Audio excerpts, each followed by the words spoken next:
All right. So real quick, I'm going to just give a little preamble here. Um, and this is for you all starting on this. So this is just a very short lecture. I'm going to get through this as quickly as I can so that you can move on. But instead of doing big, long lectures, we're just going to chunk it up into what you need to know for each different section. So these are your key terms of vocabulary that you should already have put into your study guide. So we're not going to spend any time on that. Now here, you'll see there's a 2-minute timer in the corner. So you have 2 minutes to start writing down what you see here. After 2 minutes, I will begin explaining and you continue writing as I explain.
Okay, so you can continue writing as I'm explaining this. I'm not going to give too much additional information than what you see here. And remember, whatever you can abbreviate, whatever you can shorten, go ahead and do that so that you can work on your notation skills. So right after World War II, after its conclusion, we immediately moved into what we will refer to as the Cold War. And this will go from literally 1945 until 1990. So for roughly the next 45 years of United States history. This is going to be what's dominating everything outside of the United States for United States history. So where this begins is with the Soviet Union. Remember, so they will be referred to as the Soviet Union, the Soviets, the USSR. And what you need to remember is it's what is modern-day Russia. So the Soviet Union was our ally during World War II, but they were only an ally because we were fighting to defeat the Nazis. If you go back to one of the questions that was asked during the World War II chapter, which was why was it contradictory for the United States to be allied with the Soviet Union? It's because their leader, Joseph Stalin, was a dictator. He had ultimate and supreme power. He was very ruthless to his own people. We'll get into a little bit of how that plays out today. So in that, it was a means to an end for the United States to be allied with the Soviet Union. So at the very end of World War II, Stalin decides that he no longer has to deal with the United States and the other allies, and he wants to maintain the control that he has after the war.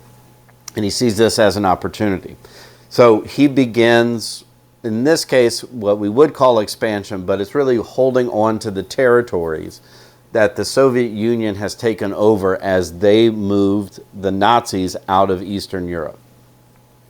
So major countries we're talking about are like Poland, you're even talking about like Hungary and the Baltic regions. as well as, I'm sorry, I'm blanking on the peninsula, but down close to Greece and so on and so forth. So they had already had control of those areas because they had freed them during the war. After the war, though, Stalin did not want to give those countries back up. They had resources, they had manpower to supply the Soviet Union. So what the United States and Great Britain and the rest of our allies, what we really wanted to do was we wanted to bring, or at least representative democracy, to all these other countries that had been under the control of either the Nazis or had been under the control of former monarchs and things like that. So the United States sets out, they have a vision for Europe in which it's all democratic countries, in which they're electing representatives, presidents, prime ministers, so on and so forth. Stalin, though, doesn't like that idea because if that's allowed with the countries that he has under control, they might say that they don't want to be under the control of the Soviet Union. So, in a tricky move, Stalin decides he's going to allow elections to happen in those countries. But instead of staying out of those elections, he makes sure that the people that he wants that are going to be loyal to him become elected as leaders of those countries. And then this creates what's called satellite states for the USSR. And that, so all these countries that they had taken over now have independent governments, but they're now effectively controlled by the Soviet Union, even though they are their own independent countries. So, but they're there in service of the Soviet Union and in service of Joseph Stalin. So because of that deception that Stalin put forth, the United States and Great Britain immediately go on the defensive, and that they, for lack of a better phrase, are scared of what Stalin could do in the future. And this, a lot of this too stems from in that President Roosevelt, Franklin Roosevelt, got along with Stalin fairly well. But once President Roosevelt was gone, once he died and President Truman took over, President Truman did not have the same relationship with Stalin as Roosevelt did. So there was a lot of animosity between the two. And so that did not help relations between the United States and the Soviet Union. All right, you have 2 minutes to get as much down, and then you can keep going once even as I begin explaining. Resist the urge to pause the video and work on trying to get these notes down as quickly as you can.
Okay, so there was a map on the previous slide that was a better example than what we have up here, but once the Soviet Union had control of those Eastern European countries, it kind of created it split Europe in half, Eastern Europe and Western Europe. And this was referred to as the Iron Curtain. So behind the Iron Curtain, which was nobody knew a whole lot of how Stalin operated and what was going on in those countries, let alone the Soviet Union. So it was like the U.S. and the Allies were being blocked or blinded to where they couldn't see what was going on. And so that's why they called it the Iron Curtain, but it's really was what split Eastern Europe from Western Europe. And even though they had that, of course, Stalin wanted to expand his control for various different reasons that we've already explained.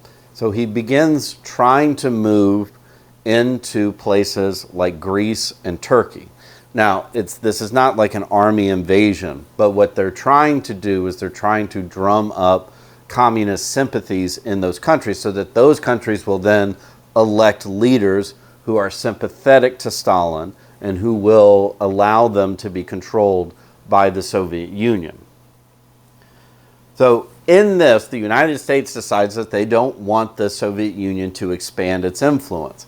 So the United States decides that they are going to send aid, in this case it's money and weapons, to countries like Greece and Turkey, so that the people in those countries can fight off and fight against communist sympathizers, people who would sympathize with the Soviet Union.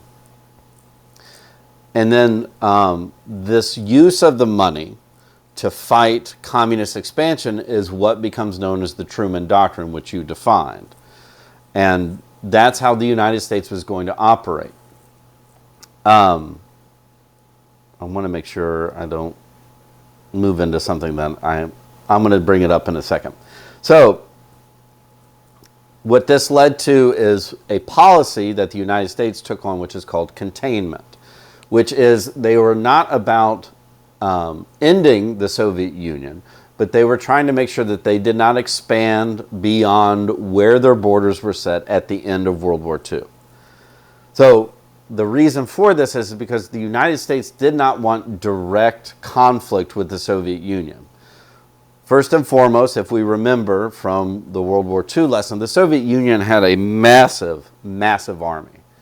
One that was larger than the United States. So if it was a sheer battle of numbers, they would win because they had more people to sacrifice. On top of this, after the war, the Soviet Union was able to develop its own atomic bomb and even larger bombs based off of the technology that the United States had found and had been leaked through spies to the Soviet Union. So they don't want to go head-to-head with the Soviet Union. So that's why this is why it's called a Cold War, is that we don't actually engage in conflict with the Soviet Union. We help other countries to fight against whether it be communism or the Soviet Union itself. So that's what leads to containment, and that's how the Truman Doctrine plays into containment. The other part of containment, too, was to make sure that other countries didn't fall victim to the Soviet Union's propaganda and their spread of their ideals of communism. And that falls into the Marshall Plan, which was most of Europe was destroyed because of World War II, because of not just the fighting on the ground, but also the bombing from airplanes. And that's not just Germany, it was all over Europe.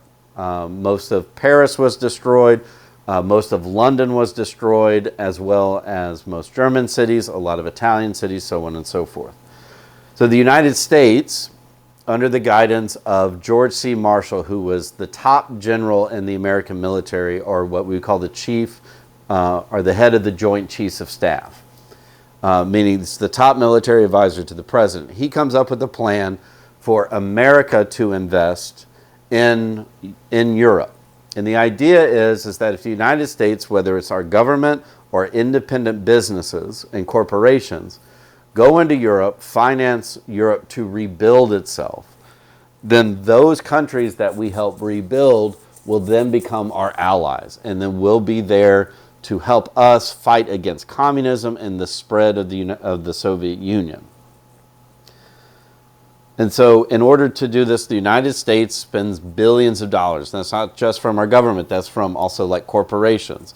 So automobile companies are investing in making sure that the roads get rebuilt throughout Europe so that they can sell cars in Europe and then people can drive their cars.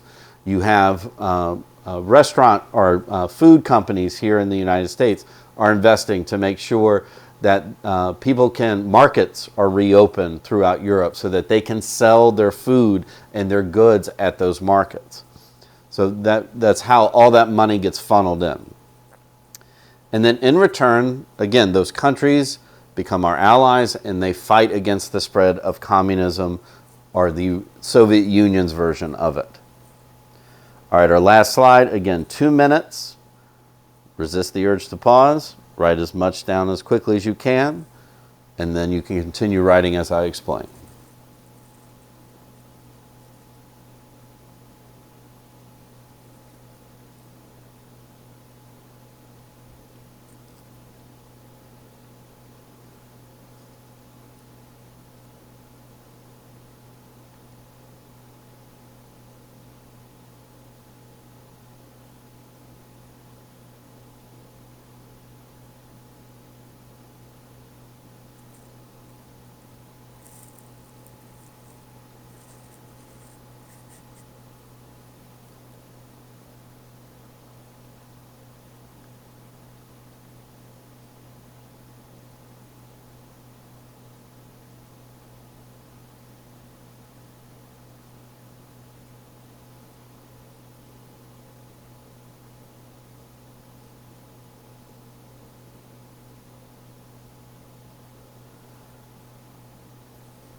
All right.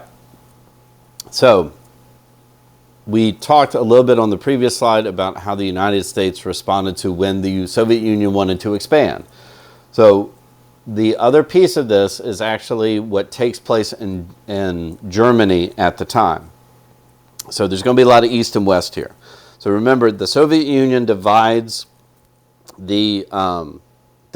Eastern and Western Europe from the satellite states that they control. And then if we zoom in, if we had a map there, and we zoomed in on Germany, both the United States and its allies and the Soviet Union claimed Germany at the end of the war. So they split Germany into an East Germany and a West Germany, where the Iron Curtain goes right down the middle of Germany. And then Germany's capital, which is Berlin, both the Allies and the Soviet Union laid claim to that city. So they decided that they were going to split Berlin into East Berlin and West Berlin. So anytime it's referred to as the East, the Soviet Union is going to have control of that. If it's the West, that means the United States and its allies are going to be the ones that are in control. So the other issue with Berlin is that Berlin is located, or was located, deep within Eastern Germany. It's not centrally located in Germany itself. It's on the eastern side. So this is going to present a problem for the U.S. and its allies, in that they have half of the city, but the entire city is in the half of the country that Stalin controls. So eventually, what this aggression looks like on a smaller scale is Stalin decides he wants Berlin all to himself. So he sets up a blockade around Western Berlin, which, if we remember, a blockade is that you don't let any goods in or out. So essentially, it's starving the people of West Berlin in order to get them to join with him. And there's various reasons why the people of West Berlin held out, mainly because they didn't want to live under a dictatorship, as well as they enjoyed what the United States was able to provide them through the Marshall Plan. But that being said, the United States, again, doesn't want to have a direct conflict with the Soviet Union, so they're not going to send in troops to break up that blockade. The way that they break up the blockade is the United States has a superior air force. So what they do is they load up a bunch of planes with all the goods that the people in West Berlin would need, and they fly those planes over and drop the goods into Berlin, into West Berlin. So the people didn't starve, so that they got everything that they needed. And of course, what this does is it maintains the alliance with West Berlin and the United States. And it breaks that blockade that Stalin had set up. So in the end, West Berlin stays with the United States and its allies.